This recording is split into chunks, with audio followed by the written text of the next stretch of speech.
which calls for a slurp of tea. Thank you very much for watching this far, and congratulations and well done. So this is item number 7. So there are a total of 12. We've done 1 to 6 already. 1, 2, and 3 were to do with deals. 4, 5, and 6 were to do with offers. And 7, 8, and 9 are all to do with viewings.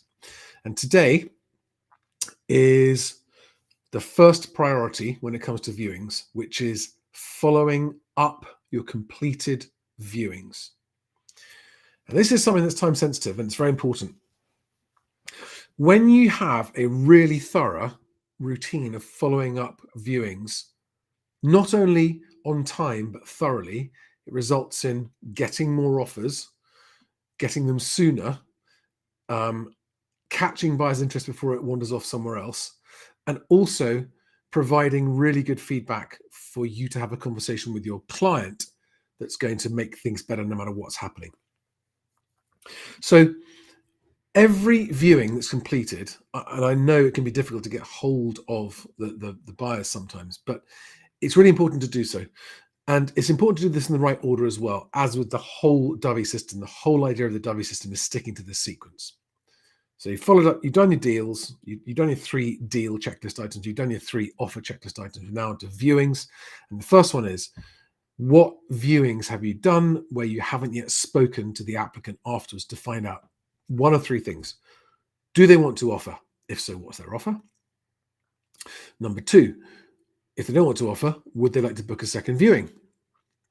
And if the answer to that is no, and they're no longer interested in the property, then you need to ask for their detailed feedback on what they thought about the property. Just have a conversation with them and really get out what they really think about it, because that genuine, sincere, and detailed feedback from a buyer is the substance and the content of a really high value conversation with your seller. Now, if you've got a property that's sensibly priced, and you're just trying to discover the market reaction to it, then every single little nugget of feedback is going to mean something personal to the seller, to the vendor. So really, it's really worth getting hold of that in detail and calling up the seller as soon as possible, if you can, to talk them through and say, this is what happened with the viewing. It's not right for them. Here are the reasons why. This is what they thought. This is their feedback. And then you can discuss that with the vendor. And 1 or 2 things might happen, which is, the vendor's going to be very happy to be getting that service and getting that feedback and knowing where they stand and what people think of their home.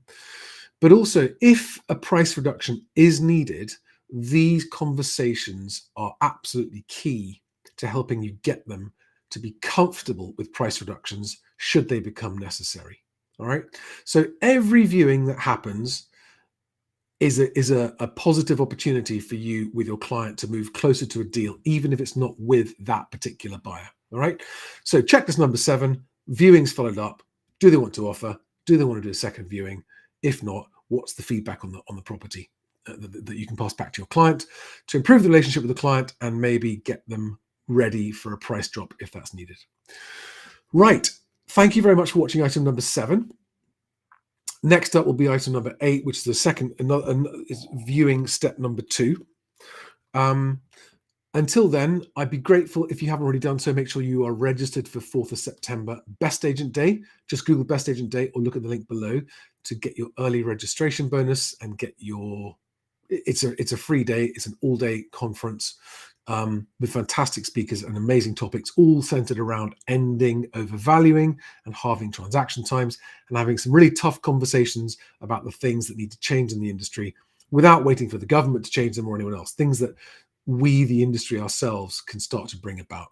So I hope you can make BestAgent Day on September the 4th, and I hope you register for it and get your, at the time of recording, £210 lead credit, which you can use on BestAgent for against any leads you may or may not want to buy. So you get viewing leads and you get valuation leads on both sales and lettings. The leads are priced based on the property value. There's one transparent price for all agents of any size, and you get to see the leads and preview them before you decide if you want to buy them or not.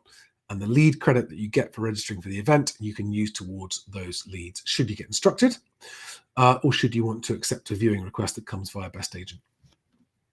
Right, thanks for watching, and I'll see you on the next one. Bye-bye.